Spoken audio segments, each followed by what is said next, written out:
El Señor esté con vosotros. Lectura del Santo Evangelio según San Marcos. Jesús tomó aparte a Pedro, a Santiago y a Juan. Subió con ellos a un monte alto y se transfiguró en su presencia. Sus vestiduras se pusieron esplendorosamente blancas, con una blancura que nadie puede lograr en la tierra. Después se les aparecieron Elías y Moisés conversando con Jesús. Entonces Pedro le dijo a Jesús: Maestro, qué bien, estamos aquí. Hagamos 3 chozas, una para ti, otra para Moisés, otra para Elías. En realidad no sabía lo que decía porque estaban asustados. Se formó entonces una nube que los cubrió con su sombra, y de esta nube salió una voz que decía: Este es mi Hijo amado, escúchenlo. En ese momento miraron alrededor y no vieron a nadie, sino solo a Jesús que estaba con ellos. Bajaron de la montaña y Jesús les mandó que no contaran a nadie lo que habían visto hasta que el Hijo del Hombre resucitara de entre los muertos. Ellos guardaron el secreto, pero discutían entre sí qué querría decir eso de resucitar de entre los muertos.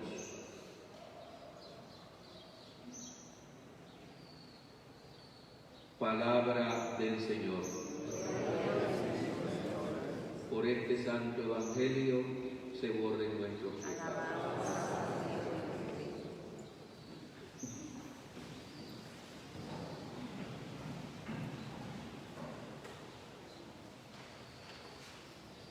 El domingo pasado se abre el telón de este tiempo fuerte de la Cuaresma con la escena en el desierto.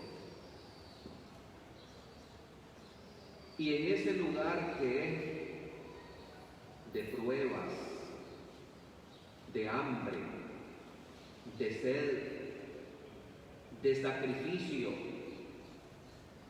de espejismos, de fieras,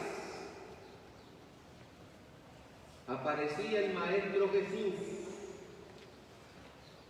quien, habiendo sido llevado por el Espíritu a ese lugar, fue tentado por Satanás. Y como es anualmente la consideración, lo tocábamos y lo referíamos hace una semana. La Cuaresma, bien vivida, es un lugar desértico. Es un tiempo y un periodo de prueba, donde nos vamos a encontrar a sí mismos, donde, echando una mirada introspectiva de nuestro propio ser, nos vamos a topar con nuestras miserias. Además, se compara ese desierto con los días de la vida, donde también nosotros vamos gimiendo y llorando a causa del pecado, donde aparece el tentador para que, seduciéndonos, pueda él alcanzar, Dios no lo permita, la separación de nosotros con Dios. Hemos entrado pues al tiempo de la Cuaresma. Tradicionalmente también en este segundo domingo se escucha el relato que el Evangelio nos acaba de recordar, la transfiguración del Señor en la montaña. Para introducirnos en este tema, que es una teofanía, esto significa una manifestación de la divinidad a los hombres, se nos introduce en la temática con una lectura solemne. Uno de los episodios más fuertes y dramáticos del Antiguo Testamento. Este relato lo acabamos de escuchar. Aparece un padre, como también aparecerá en el Evangelio. Aparece un hijo, como también será el protagonista en la transfiguración del Evangelio. Aparece también en esta escena del Antiguo Testamento una dura prueba que es impuesta por Dios al padre de la fe, Abraham. Si alguien merece elogios maravillosos por su fe, es precisamente este hombre, que dejándolo todo absolutamente por Dios, se lanza al vacío, que siendo un hombre anciano y no teniendo descendencia, recibe la bendición en su hijo Isaac. Imaginen ustedes cómo amaría este viejo Abraham a su hijo de ancianidad, el único, el de la promesa. Aquí quiero hacer un paréntesis para que nosotros consideremos lo siguiente. El primero de los mandamientos dice que tenemos que amar a Dios. Y vale la pena que en este tiempo de Cuaresma nos vayamos revisando uno a uno de estos mandamientos. En los años que tengo de confesar penitentes, yo creo que no llego a 10 de los que me han dicho: he pecado contra el primer mandamiento porque no amo a Dios sobre todas las cosas. ¿Qué significa este mandamiento? Que ese amor a Dios tiene que estar por encima de mi cónyuge, de mis hijos, de mi familia, de mi parentela, de mis amigos, de todo. Y si bien es cierto que se hace un elogio maravilloso a este anciano del Antiguo Testamento, Padre de los que tenemos a Dios, al único Dios,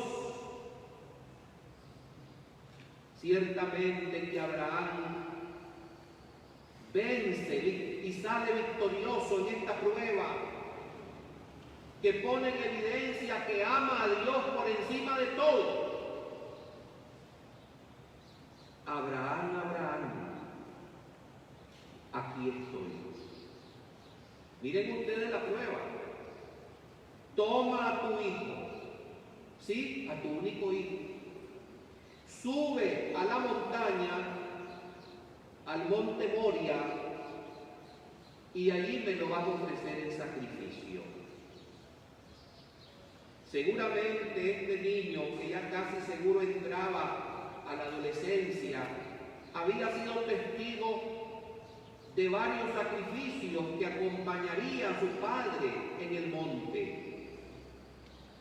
Y cuenta la narración que después de ver el joven que estaba listo todo, la leña, las cuerdas con las que se amarraría la víctima, comenzaron a subir la montaña.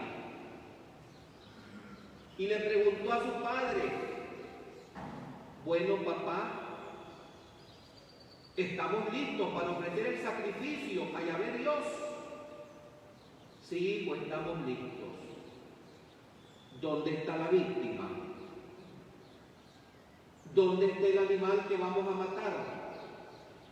Hermanos, a mí cuando considero esta escena, solo pienso que a Abraham se le había puesto tremendo nudo en la garganta.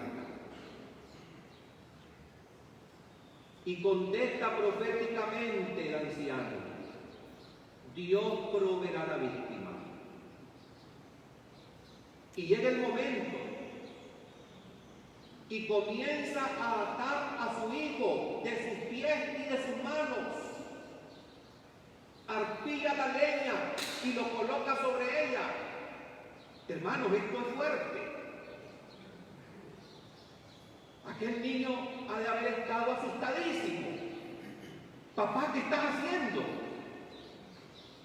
El viejo callaba. Levantó la cimitarra, que es el cuchillo, justamente cuando le iba a cortar el cuello. Y Dios lo detuvo. Este es el relato del Antiguo Testamento de este segundo domingo de Cuaresma. Fuerte. Abraham es el padre de todos los creyentes en ese único y verdadero Dios.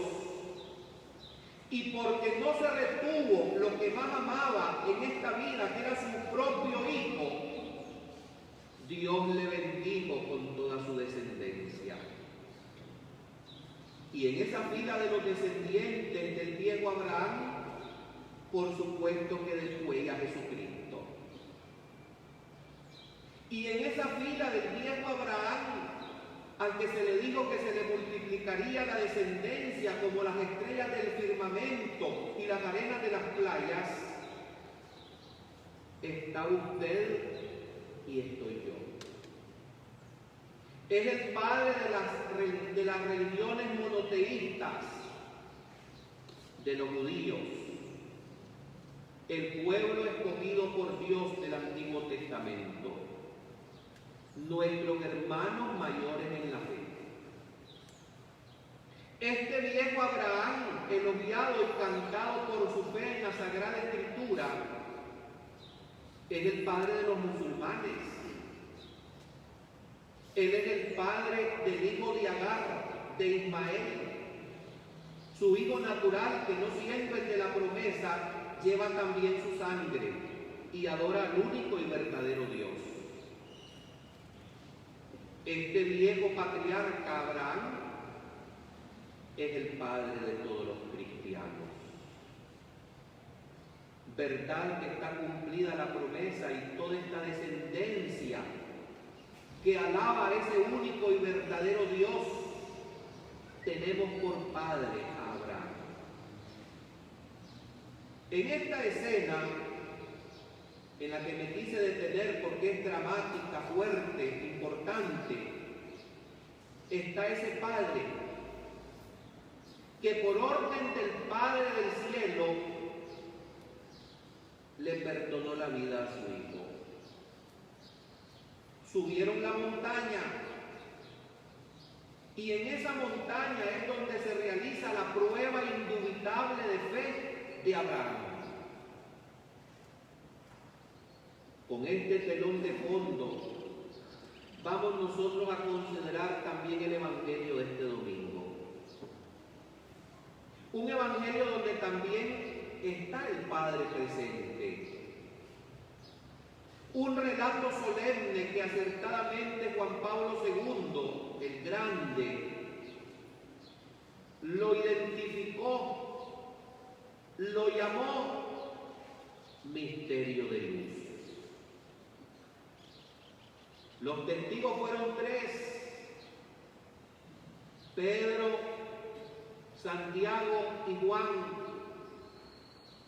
El acontecimiento se sucedió a pocos días antes del escándalo de la cruz.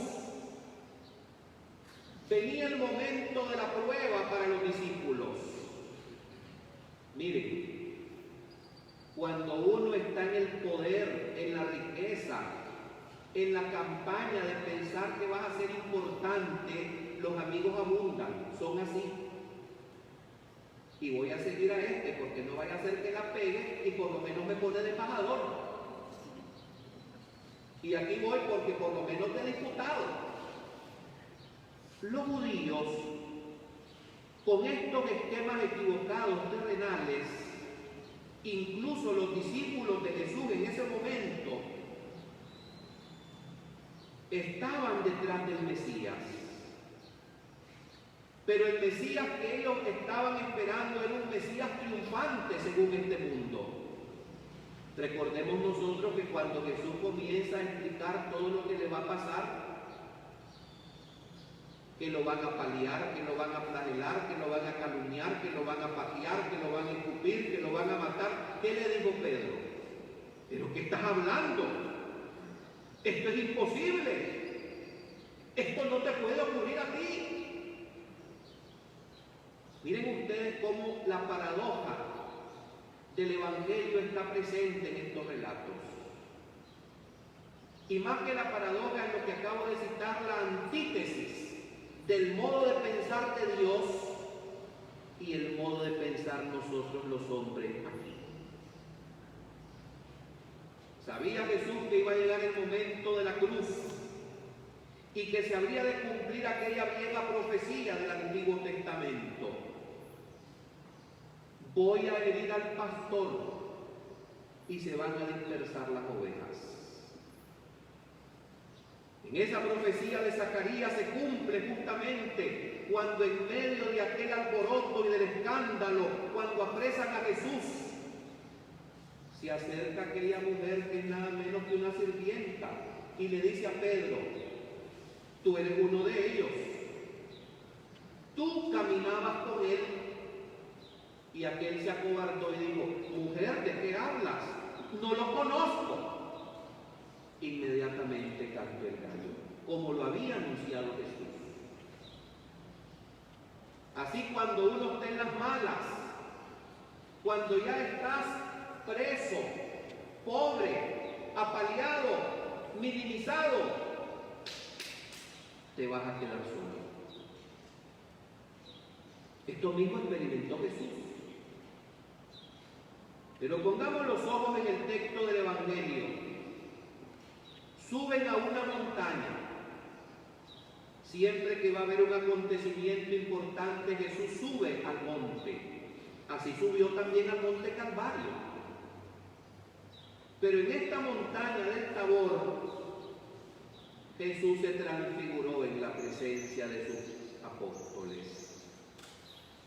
Aquella transfiguración se relata con un lenguaje humano para que nosotros podamos comprender lo que fueron testigos Pedro, Santiago y Juan.